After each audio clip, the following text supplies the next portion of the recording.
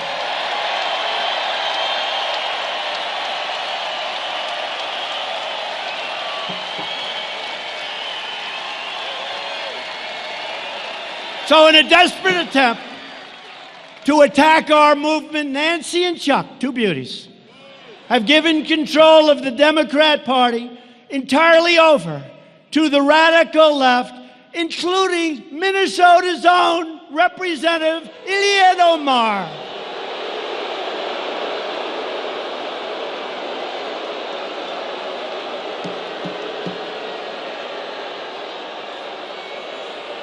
You know, I know you people. I know you people. I know the people of Minnesota. And I want to tell you, and I also at the same time, it's both a question and a statement. How the hell did that ever happen? How did it happen? How did it happen? Congresswoman Omar is an America-hating socialist. She minimized the September 11th attack on our homeland, where far more than 3,000 people died, saying some people did something. Big deal. Some people did something. She pleaded for compassion for ISIS recruits right here in Minnesota. Omar laughed that Americans speak of Al-Qaeda. You remember that tape? Speak of Al-Qaeda. But when we say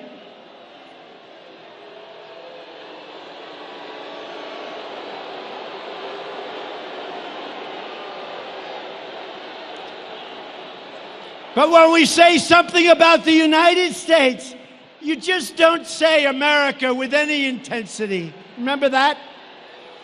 Representative Omar has a history of launching virulent anti-Semitic screeds, whether you like it or not. She said the U.S. support for Israel is all about the Benjamins. She said that pro-Israel lawmakers have an allegiance to a foreign country. Omar wrote that Israel has hypnotized the world. May Allah awaken the people and help them to see the evil doings of Israel and the United States. How do you have such a person representing you in Minnesota? I'm very angry at you people right now.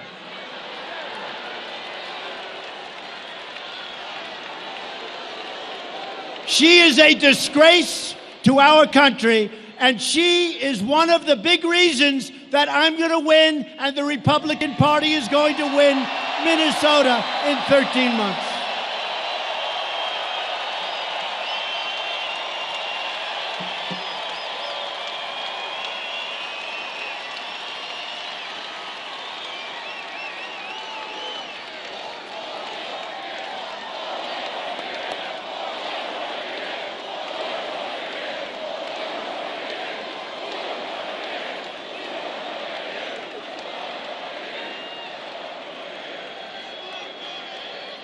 Thank you very much.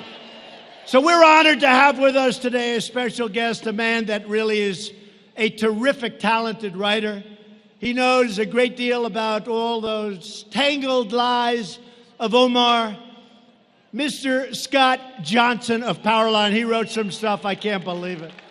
Where's Scott? Where's Scott? Thank you, Scott. Thank you, Scott. What a job. Man, do you have her figured out. The only problem is, Scott, it's incredible talent, much more talented than most of these people that you heard about. The problem is they never pick it up. They don't want to pick it up. But we pick it up, Scott, and the people get it, and we thank you for your great reporting. Thank you. Thank you very much. As Scott reported, everything about Omar is a fraud, including her name. Scott reports his sources told him that, quote, Omar's legal husband was Omar's brother and that she had married him for fraudulent purposes. You mean like coming into the United States, maybe? And as Scott says, we have seen a plethora of congressional scandals in our history, yet we have never seen scandals like Omar's in Congress, and nothing gets done about it. I hope that some of you people are looking, because what AOC has gotten away with campaign financing, and what I call it AOC plus 3, that's what it is, and Omar is one of the 3. What AOC has gotten away with all of that money that she used for her personal self with campaign finance is worse, and nothing happens to them, but it happens to you, and it's not fair. The fact is, we're in a struggle for the survival of democracy in America. The only message these radical socialists and extremists will understand is a crushing defeat on November 3rd, 2020.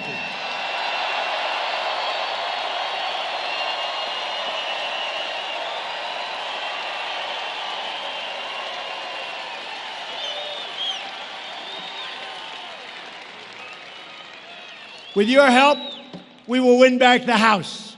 We will keep the Senate. And we will win the White House. And we're thrilled to be joined tonight by some incredible people that have helped me so much. One of your tremendous, talented, tough Congressman, Tom Emmer. Tom.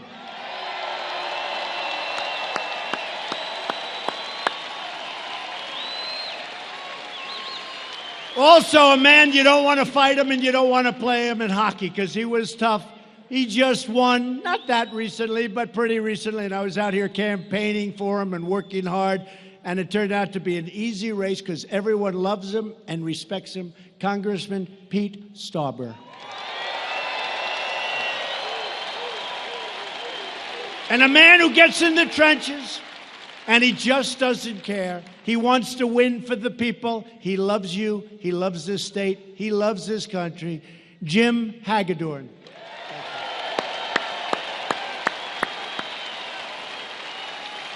And a great friend of mine with his incredible family. He's a friend. He's smart. I guess you'd say he's brilliant.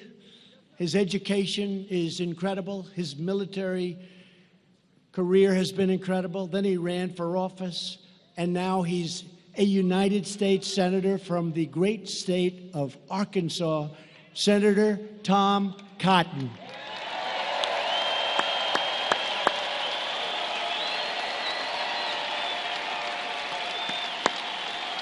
Great guy. And Minnesota Senate Majority Leader Paul Gazelka. Paul. Thank you, Paul. Minnesota GOP Chairwoman Jennifer Carnahan. She's been incredible.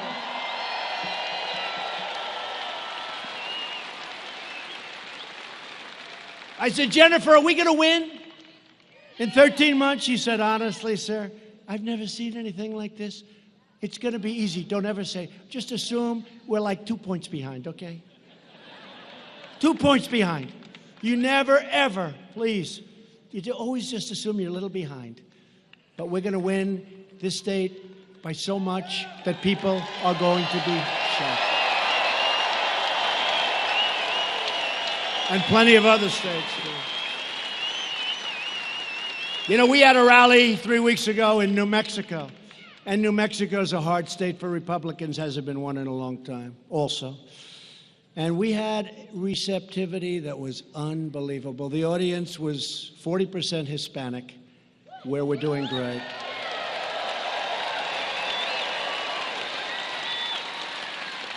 And you know, Hispanic, they understand borders better than anybody, better than we do. They understand safety. They understand their job. They don't want people taking it away. They don't want crime. They understand it better. That's why we're doing so well. But we're in New Mexico, and I'm telling you, that was electric. But honestly, all evenings are electric. We haven't had any bad ones. We haven't.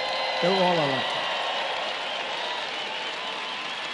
A woman who headed up the great state of Michigan for me, a state that hadn't been won in a long time by a Republican, for whatever reason, but it hadn't been won. I guess we didn't have the right candidates, right?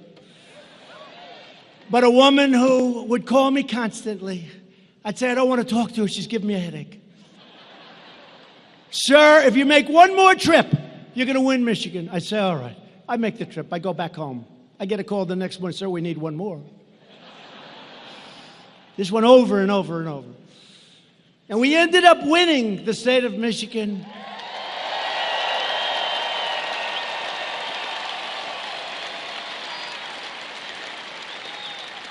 And I said, who the hell was that woman that kept bugging me to go back to Michigan and speak just one more time every week? One more time, sir. And her name is Ronna McDaniel. She's fantastic, and she's the head of the RNC.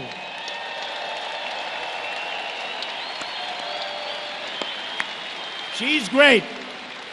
And our campaign manager, a man who's really been, you know, they used to say that Crooked Hillary had a very, very sophisticated campaign. After she lost, they said, I guess it wasn't sophisticated.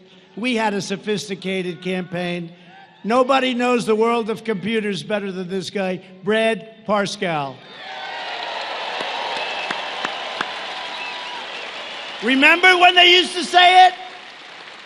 You know, I never got credit. My father used to teach me, if you can do it for less and win, that's good. He wasn't talking politics. The last thing, he's looking down. He's definitely looking down, not looking up. He was great. He was tough, but he was great. But my father would say, if you can do it for less and win, that's a good thing, not a bad thing. If you can build a building for less money than the guy across the street, and if it's a nicer building and you can rent for less, that's like a good thing. So in the campaign, we spent much less money than crooked Hillary Clinton, much. And we won. And we won. We won 306 to 223. That's a pretty big, remember? Remember they said? Electoral college. And by the way, when you run, if you're running, the electoral college is like the 100-yard dash, and the total vote, you don't go certain places. You focus. Electoral college, we have to explain to them, it's different. So we won 306. And you remember they used to say, one's the 100-yard dash, you practice. One's the mile, you practice. It's a different race. Winning the total vote is much easier, in my opinion. The Electoral College, I had to go to 22 different states. For the total vote, I'd go to like 4 states maximum, right? Much easier. It's much easier. I'm all for it. But the Electoral College is better for our country because it forces you to go places that you wouldn't go. I love Maine. I went to Maine 4 or 5 times. I needed 1 point. Maine gave me 1 point. And what happened?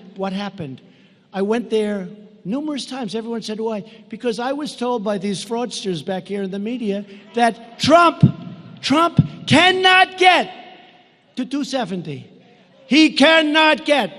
They had me maximum, if everything worked, right, at 269. So I kept going to Maine. And you know what? We won that 1 point in Maine. But I kept going. They say, why? I said, well, first of all, it is really a beautiful place. But we won the point. But they said he cannot get to 270. I heard this for months and months. I had such a headache. Almost as bad as listening to Mike's damn commercials about those pillows. Maybe I need one of those pillows to cure my headache. Does it cure headaches? I think so. But here's the thing. So they said he cannot get to 270. In other words, you can't win. You don't get to 270. It's up. You can't win, right? He cannot do it. There's no way of doing it. And they were right. I got to 306.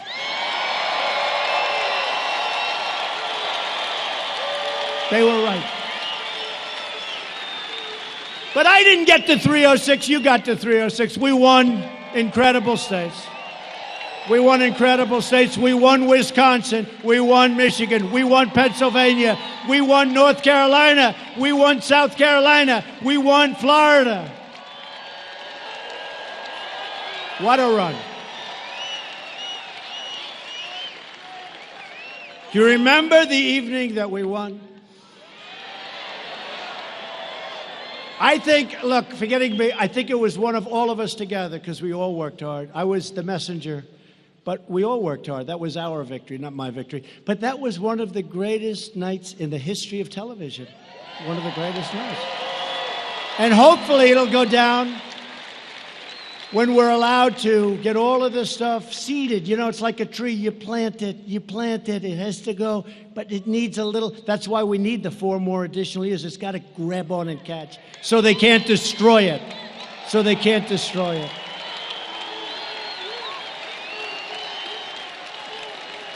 But I think it'll go down, and I hope it's going to go down as one of the greatest evenings in the history of this country, because it's never happened anything like that before. And these guys don't even question it. They just sit back and say, I guess he's right about that. I'll never forget the night before. I was at a tremendous arena. The place was going crazy. It was like this, going crazy. And 2 reporters that hate my guts, they looked at themselves. They looked at each other. Famous shot. They're looking like this, and they're saying, what the hell is going on? They knew. And I didn't need Beyonce and Jay-Z.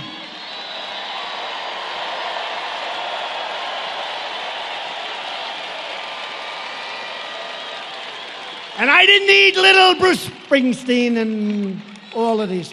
They got all these people. They'd come in because you couldn't get a crowd. They'd come in, they'd sing, they got Bruce Springsteen. Okay? He'd do about 2 songs and leave. What happens is they leave, and then everyone leaves with them. And she's still speaking in front of the same lousy crowd. It's craziest thing I've ever seen.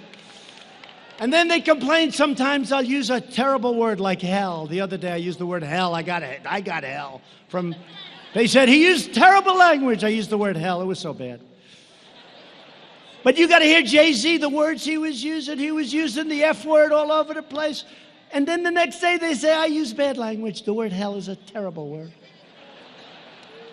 These people are sick.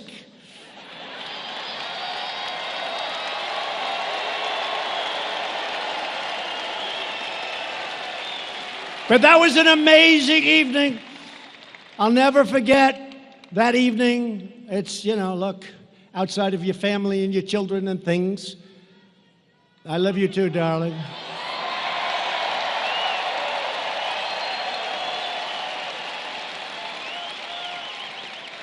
It was one of the highest rated evenings in the history of television. You add up all those networks. Remember the woman crying? Oh, my God. No, they weren't biased at all. Now, another very special man who's with us today, but he'll never be a man to me. He'll always be my boy. You know what I mean, right? He's my boy. He's my little 6'6" boy, Eric Trump.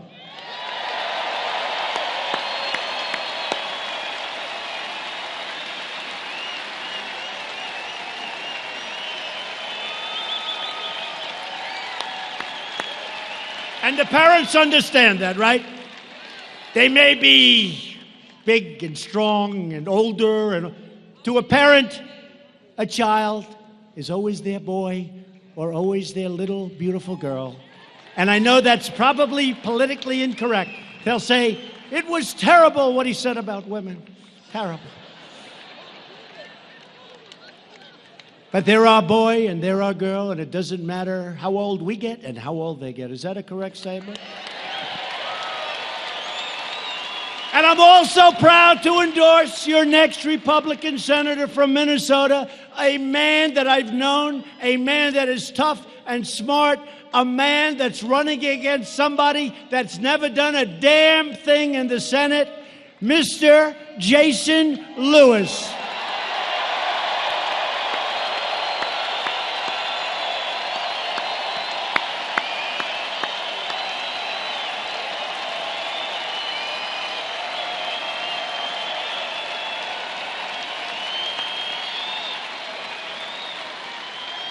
And Jason did a great job in Congress. Congressman Lewis, thank you very much. And thank you for putting up with all of this stuff, because I'll tell you, it's going to be nasty. It's going to be nasty. They're going to make up stories about you. They're going to say things that's going to want to make your wife say, why did I marry this guy? Just say, don't worry about it. It's just another phony story. Thank you very much, Mr. and Mrs. Lewis. Jason, thank you.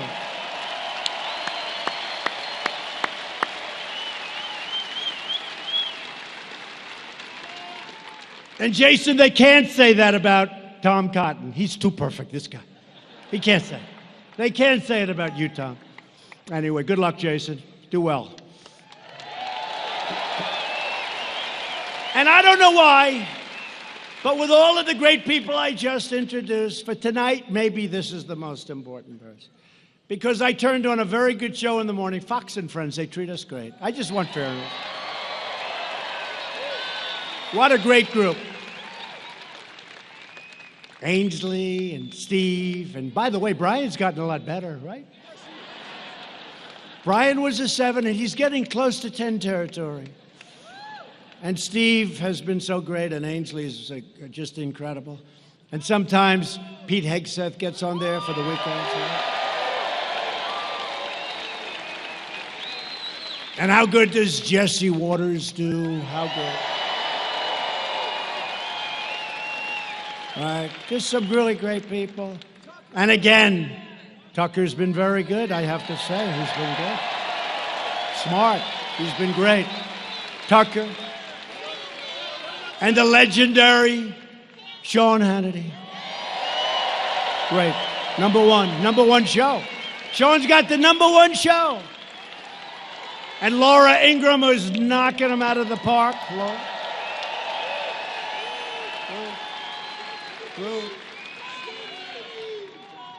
And you go over Maria Bartiromo. And the great Lou Dobbs. How good are they? Lou Dobbs. And many more. And many more. How about Greg? Greg used to hate me. Now he's good. Oh, we can't forget Judge Jeanine.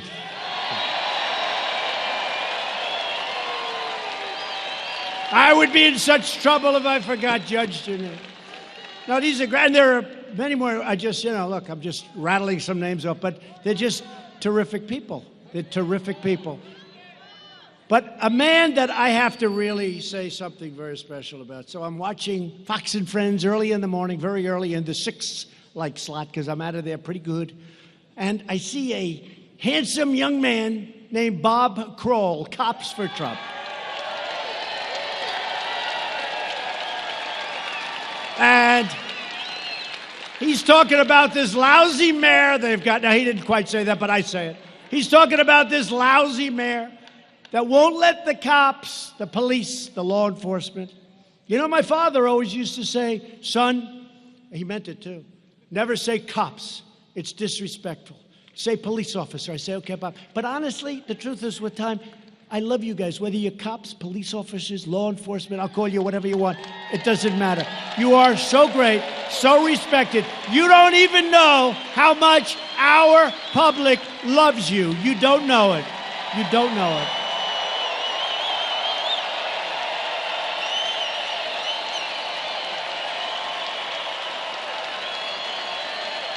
You don't know. But I see this guy.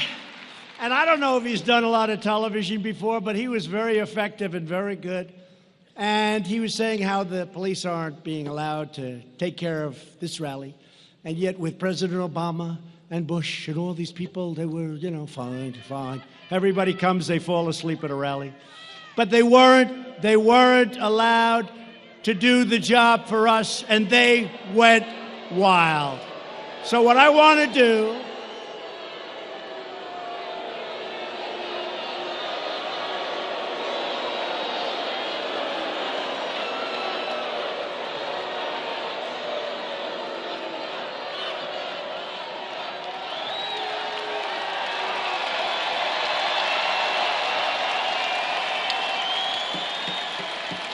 go home to mommy. Mommy says, I saw you on television tonight. I love Trump. Don't you ever do that again. Yes, Mom. Yes, Mom.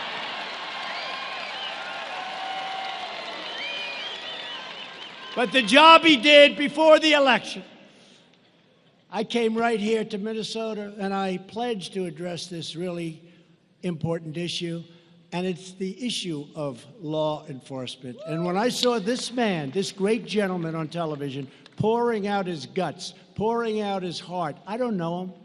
He knows I've been good to law enforcement. He knows I've been good to, as my father would say, the police. He knows I love the cops. He knows that.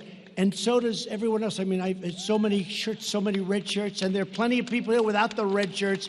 And I want to just tell you, the respect that we have for law enforcement is unbound. It's unbound. Come up here, Bob, come up.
What can I say after that?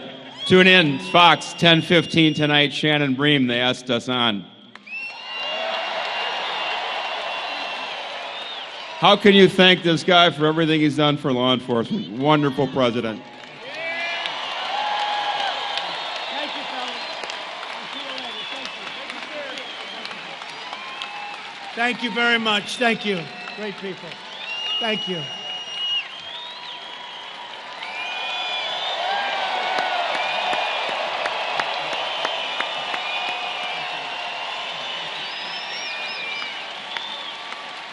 What a group.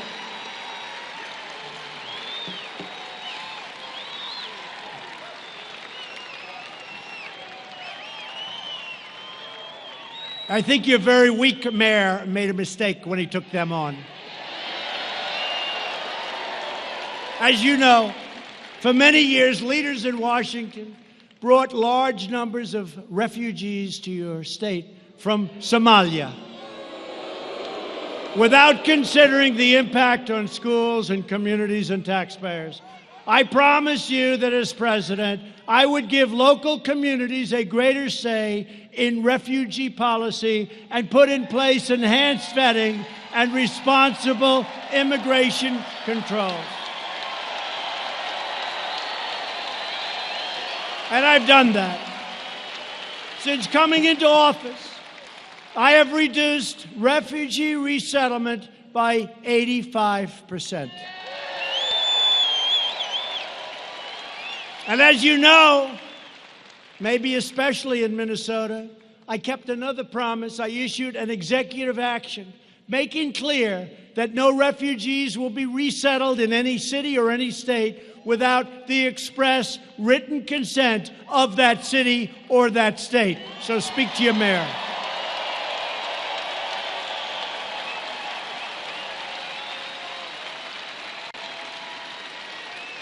You should be able to decide what is best for your own cities and for your own neighborhoods, and that's what you have the right to do right now. And believe me, no other president would be doing that.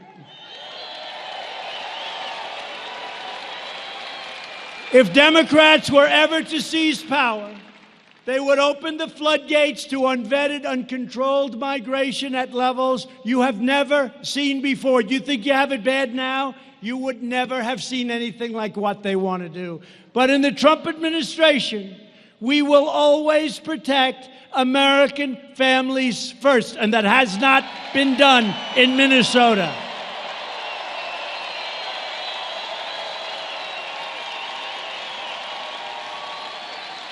We've also implemented the strongest screening and vetting mechanisms ever put into place. We are keeping terrorists, criminals, and extremists the hell out of our country.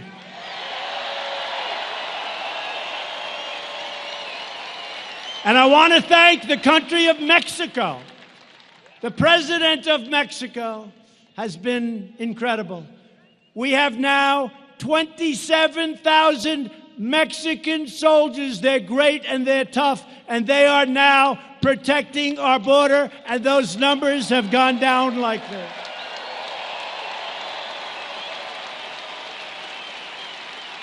Thank you, Mr. President. We will not make the mistakes made in European countries that allow a violent ideology to take root in our country, on our shores. We're not going to allow it to happen.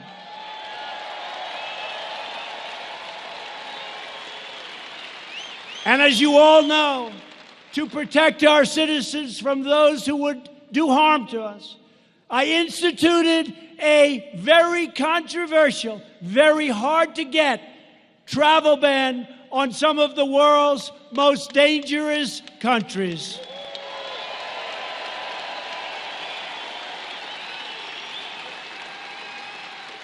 And the other day, one of the fake news reporters in the back said they were talking about the travel ban, and they said, well, you know, the president has lost in court. They said, where? On the travel ban. And he's right. I lost, and then I lost at the appellate division, and then I won at the United States Supreme Court. Right? And he knew that, but he said, I lost on the, and he was right. I lost, and then I lost again, but then I won, and we have the travel ban. But instead of saying he lost, and then he lost at the appellate, and then he won at the United States Supreme Court, he said he lost on the travel ban. These are very dishonest people. Do you understand that? Very dishonest people. In the Republican Party, we believe that those who seek to join our society must embrace our values, honor our history, and love our people. Democrats also support deadly sanctuary cities, which release dangerous criminal aliens into the heart of your communities, and we're not letting it happen anymore. Republicans believe American cities should be sanctuaries for Americans, not for criminal aliens.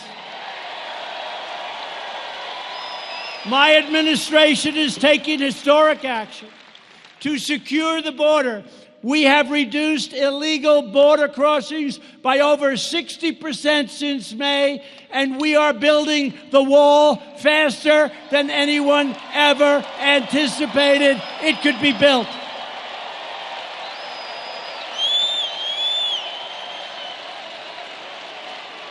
And this is a serious wall. You've all seen it. It's going up rapidly. And you think that was easy? I had every Democrat in Congress fighting me.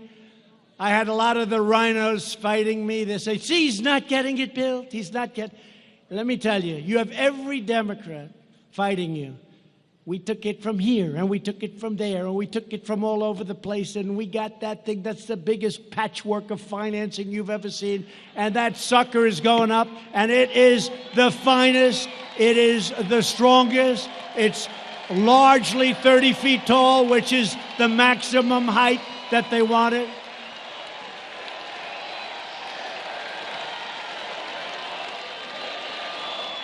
I went to the Border Patrol, and I sat down with 15 representatives of the Border Patrol. And I said, what do you want? What's your ideal? I actually said, I want to give you the Rolls Royce, and they killed me for that. They said, it's not an American-made product. They happen to be right. No, they're right about that one. They're actually right there, Tom. But I said, I want to give you the Rolls Royce of walls. Tell me. And they told me everything. And then we built some alternative walls. We built all different types. We built about 7 of them. And then we had climbers come in. The one that worked the best was the one we're building. It also, unfortunately, the bad news, it's also the most expensive, but we got it for the right price. We got it for the right price.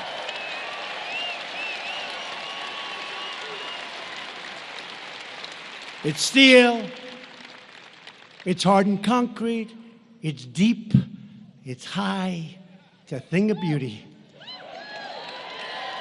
And it's going to keep bad people out of our country. That's what it's going to do. And the Democrats knew this. Most of the Democrats 4 years ago, they wanted a wall. Now all of a sudden, they don't want a wall. You know why they don't want a wall? Because I want it. It's the only reason. And I just thought of it, like a year ago. I said, man, this could have been so much easier. All I had to do is say, we don't want a wall, and they would have given me all the financing I wanted for the wall. What was I thinking? We're not going to build a wall, and they would have forced me to build it. I would have. Under this administration, we are also ending the endless wars. We have to do it, folks. We have to do it. We have totally defeated the ISIS caliphate, and I did that in rather quick time, if you remember. Because we have the greatest fighting machine now. When I came in, it was totally depleted. We have great generals. We have great war fighters, and they did it so fast. I flew to Iraq. I met with the generals, right? I met with the generals.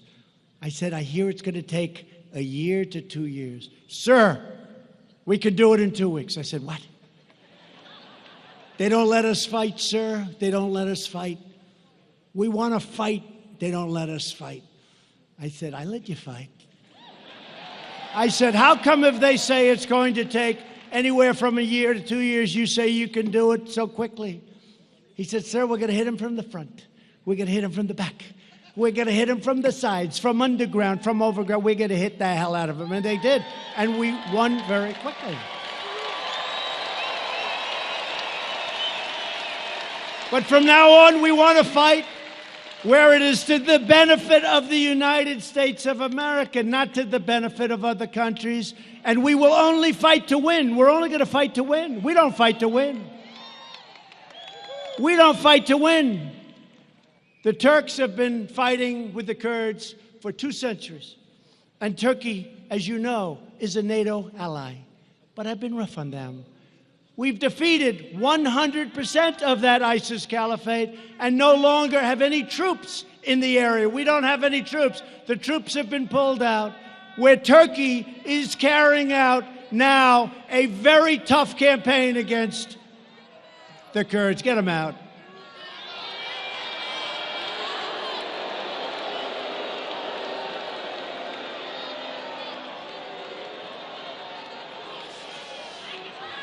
So Turkey is right now waging a very tough campaign against the Kurds. We got along with the Kurds, and we help the Kurds. And don't forget, they're also fighting for their land. You know that. But they're fighting. So we have 3 choices. You ready? Here are the 3 choices. We don't have any soldiers there because we've left. We won. We left. Take a victory, United States. We left. Take a victory. Take a victory. Bring our troops back home. I told the story yesterday. I have to sign letters. It's the hardest thing I have to do. I sign letters. Dear Mr. and Mrs. Smith from Arkansas. Dear Mr. and Mrs. Jones from Alabama. Dear Mr. and Mrs. somebody from some great state. I'm sorry to inform you, your son has been killed in combat. I'm so sorry. And every letter is individually done because sometimes the parents, they're grieving and they get together with other parents and I don't want to see that it's like the same letter. So we do different letters. It's the hardest thing I have to do. Hardest thing. It's the hardest thing I have. I was telling Tom Cotton, it's the hardest thing that I have to do. And I signed those letters, and it just, it breaks your heart. And then, and by the way, there's a time to fight. Nobody fights harder than I do, but there's a time and there's not necessarily a time. But I send these letters out, quite a few. And sometimes I send letters out. It's called Blue on Green, where we're teaching people how to fight, and then they turn the gun on our soldiers and shoot them in the back. And that's the hardest thing for a parent. I have all of them. I know every one. That's the hardest thing for a parent when they get notification because they learn how their child has died. When the so-called people that we're teaching how to fight turn the gun on them and shoot. We've had a lot of that, a lot of it in Afghanistan, more than we've ever had proportionally before. It's a horrible, horrible thing. But I have to sign these letters. And sometimes I go out to a place, Dover Air Force Base. It's a very tough experience. Mike Pence goes. I go. Other people go. Tom Cotton goes. We go out there, and we meet the parents and the families, the wives, the children, the sisters, the brothers. We meet them, and we talk to them. And their son or daughter is being flown in from some faraway place in a coffin. And these things are just impossible. I don't know how parents can do it, even. And I'll meet them, and we have a particular colonel. That's all he does. So good, so professional. And that's what he does. He said, I greet the dead, sir. I greet the dead. And what happens is this big, incredible machine flies in, this tremendous cargo plane. And it flies in, so powerful, so big. And I'll be talking to some of the parents, and they'll act like they're fine. I said, how are you doing? We're fine, sir. We're fine. We're really good. I say, that's great. And I'll tell the colonel, I'll say, Colonel, I think they're doing great. No, sir, they're not going to do great. You'll see. And I didn't know what he was talking about. This is the first time. And then we went outside to the runway, and this incredible machine is flying in, and it lands, and it comes over, and it pulls up, and we have military guards. We have incredible, talented musicians that do this. That's what they do. And what happens is that door opens up. And the colonel told me, he said, sir, when that door opens up, those same people that you think are okay do things that you'll never see. You will hear sounds like you've never heard. That's what he does. And I saw that door open up with a coffin, with a flag over it. The door is open, and these beautiful soldiers, 5 or 6 on each side, lifting the coffin and walking down the runway, the plank they call it, off this cargo plane. And I see parents make sounds that were just 20 minutes ago absolutely fine, make sounds, scream and cry like you've never seen before. The colonel was telling me that, sir, you'll see things that you've never seen before.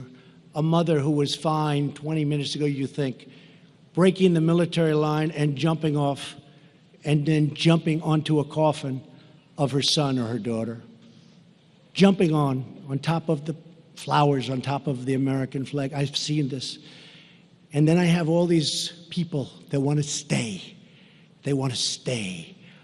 And I don't want to stay. We were supposed to be in Syria for 30 days. We've now been there for 10 years.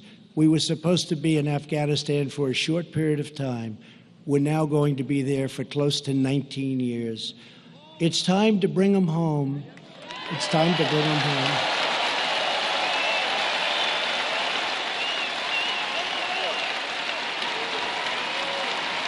It's true. Time to bring them home.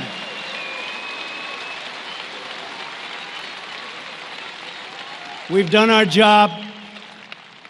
We've defeated everyone that we're supposed to defeat. And now we are policing. We are now policing. That's what we're doing. We're policing. And that, as I said, no more respect for the police, but these are military people. And those are police. But we are now policing. We're not fighting, we're policing. And you know what?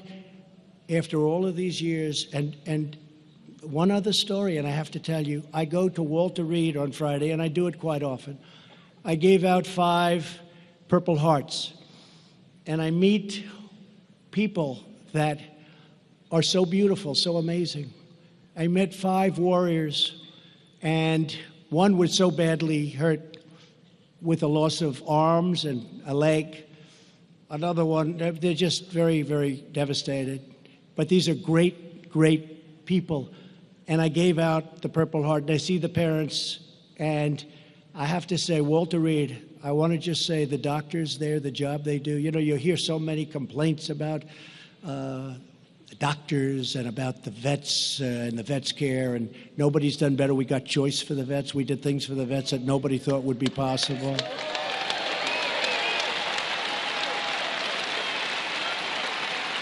But I saw these young men, and I gave them their Purple Hearts, and their parents were there crying. And one of them was so amazing. I said, "What's your problem?" "Sir, my face was blown apart. My nose was absolutely just blown apart." He said, "Sir, it's incredible." And I looked at him and I said, "That's the most beautiful nose I've ever seen." "What do you mean?" He said, "A doctor worked on my face for 10 hours in the field. He said there were 1,000 fragments." Now, I don't know if that's right, but, well, a lot. He meant a lot. He said there were 1,000 fragments. He rebuilt my nose with glue. He glued the bones together. He rebuilt my nose. I say, "You have the most beautiful nose I've ever seen," and it's true. And his father came over to me. He said, "Sir," father was crying. He said, "Sir, honestly, my son looks better now." He said, "My son did not have a good-looking nose. Now look at it. It's beautiful. It's beautiful." But these doctors at Walter Reed and these Army and Marine and the medical doctors, they are unbelievably great people. And they see sights that you and I hopefully will never see. They see things that nobody will ever see. And there's nobody like them. And I have to give a shout out to those people. There's nobody like them.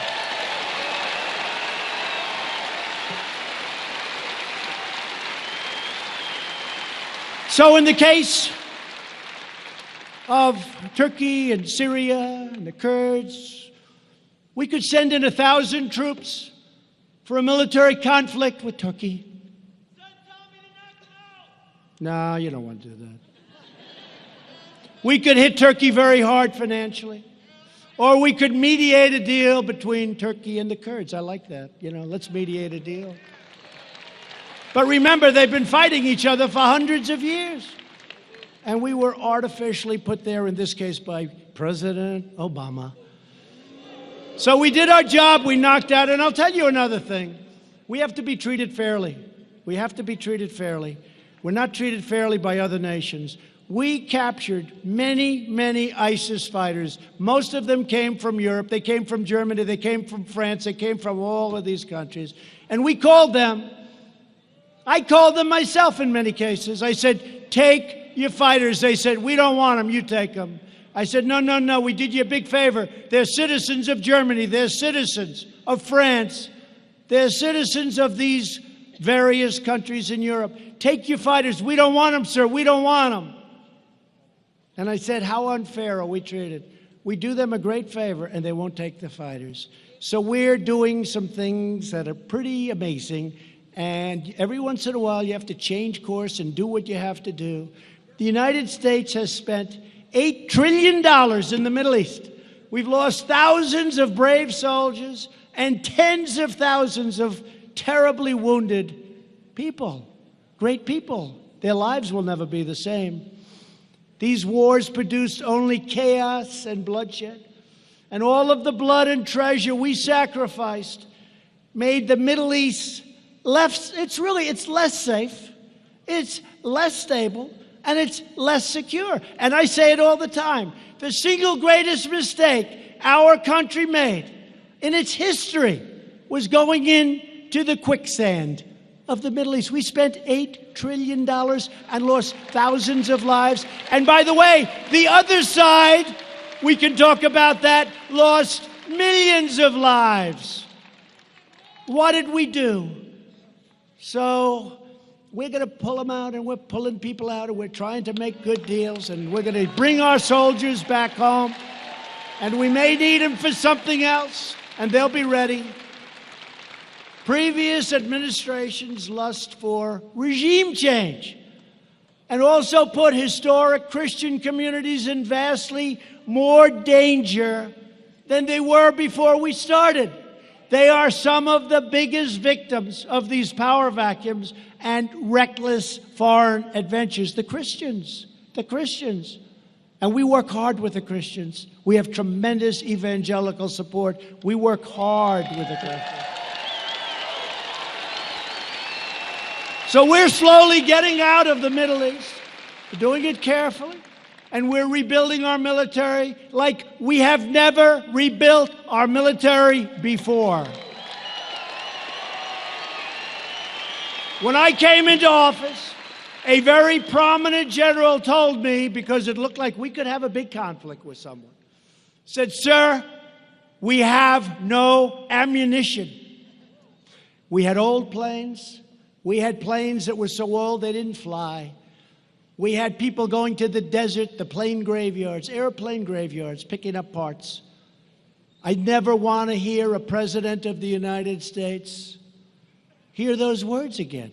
I never want to have a president hear the words, "Sir, we have no ammunition." Think of that. Think of that.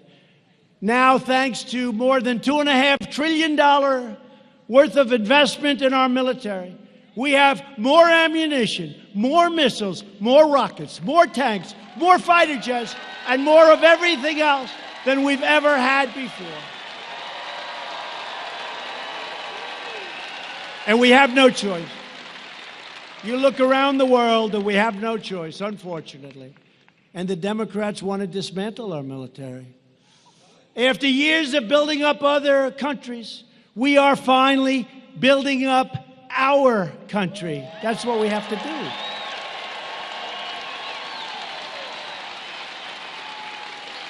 We're replacing the disaster known as NAFTA with the brand new U.S.-Mexico-Canada agreement, USMCA, a giant victory for our farmers, ranchers, workers in Minnesota. Congress should pass USMCA immediately. We hope that Nancy Pelosi can start thinking about passing some legislation instead of thinking about nonsense. And to protect our industrial backbone, I place tariffs on foreign aluminum and foreign steel. And I'm also fighting back against years of chronic trade abuse from China and the supply chain of China, which was unbreakable, is now breaking wide open. And they understand that. And I don't blame China for what's taken place over the last 25 years.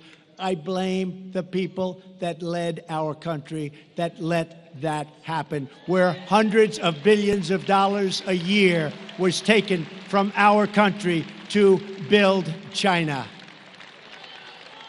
It's not China's fault. In the previous administration, they put our nation's natural resources under lock and key, including thousands and thousands of acres in a place called Superior National Forest. Last year, I traveled to Duluth and announced that we would be ending this injustice, reopening Superior National Forest, and restoring mineral exploration for the iron ore mines of Minnesota. Tremendous job.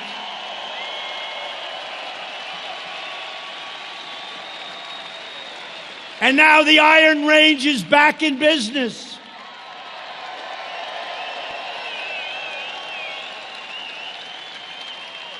And the last time I was here, a man came up to me and said, "Sir, President Obama took our heart away, took our life away." I'll never forget it. A man, strong guy, had tears in his eyes. He said, "You gave us back our life because they took it away from him. We gave it back." Best iron ore there is anywhere. My administration is also fighting the Democrats' socialist health care agenda that would obliterate Medicare. Republicans will protect Medicare, and we will always protect patients with pre-existing conditions. And for those of you that have private health care, health insurance, 180 million people, they are going to end it, obliterate it, and most people are thrilled with it.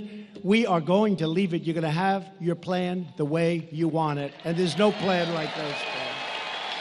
Virtually every top Democrat also now supports late-term abortion, ripping babies straight from the mother's womb right up to the moment of birth. And that is why I've asked Congress to prohibit extreme late-term abortion, because Republicans believe that every child is a sacred gift from God.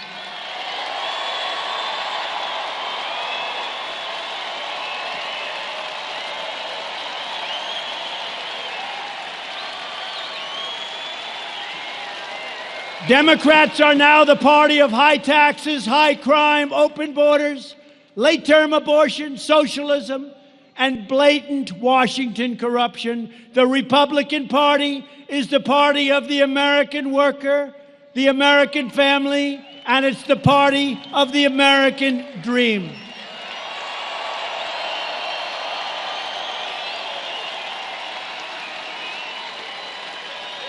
For years, you watched as your politicians apologized for America. You remember that? T, I'm sorry. I'm so sorry. Now you have a president who is standing up for America. We are standing up for Minneapolis, and we are standing up for the great state of Minnesota.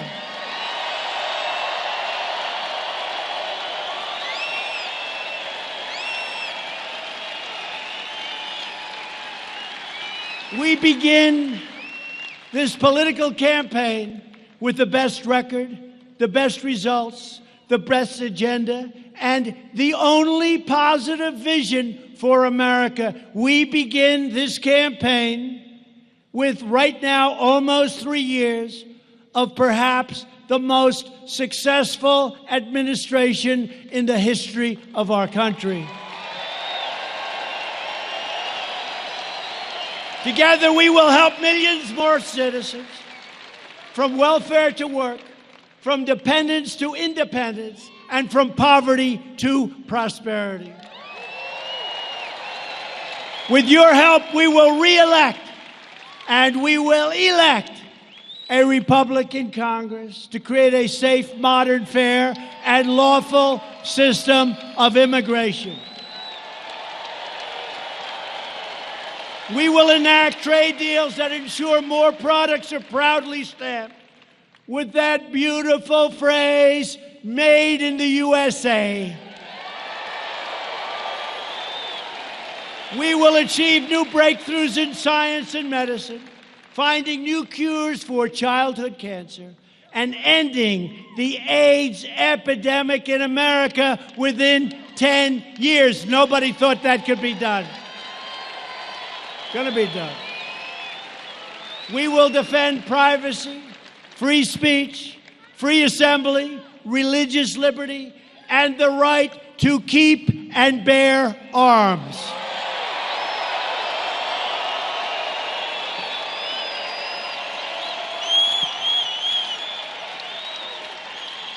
And above all, we will never stop fighting for the values that bind us together as one America.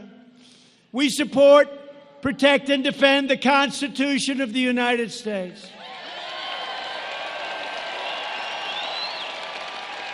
We stand with the incredible heroes of law enforcement. We believe in the dignity of work and the sanctity of life. We believe that children should be taught to love our country, honor our history, and always respect our great American flag.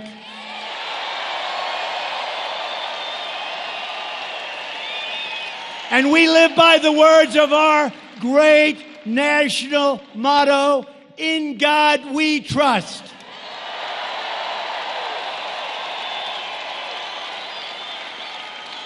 We stand on the shoulders of American patriots who built this country into the greatest nation ever to exist in history.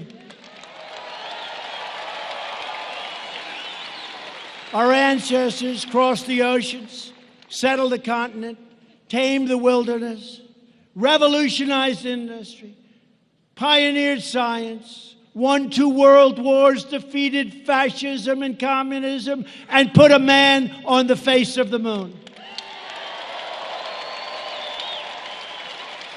Proud citizens like the people of Minnesota helped build this country, and together we are taking back our country. We are returning power to you, the American people. With your help, your devotion, your drive, we are going to keep on working, we are going to keep on fighting, and we are going to keep on winning, winning, winning, winning.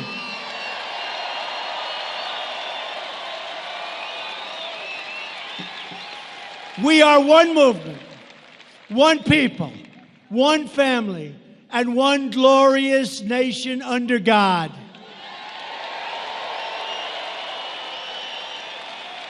America is thriving like never before. And ladies and gentlemen of Minnesota, I will tell you this with great certainty: the best is yet to come.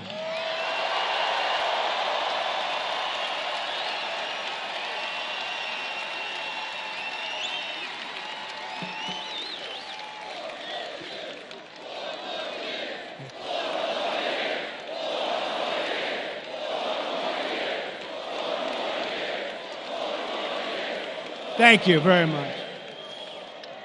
And just in concluding, together we will make America wealthy again. We will make America strong again. We will make America safe again. And we will make America great again. Thank you, Minnesota. Thank you.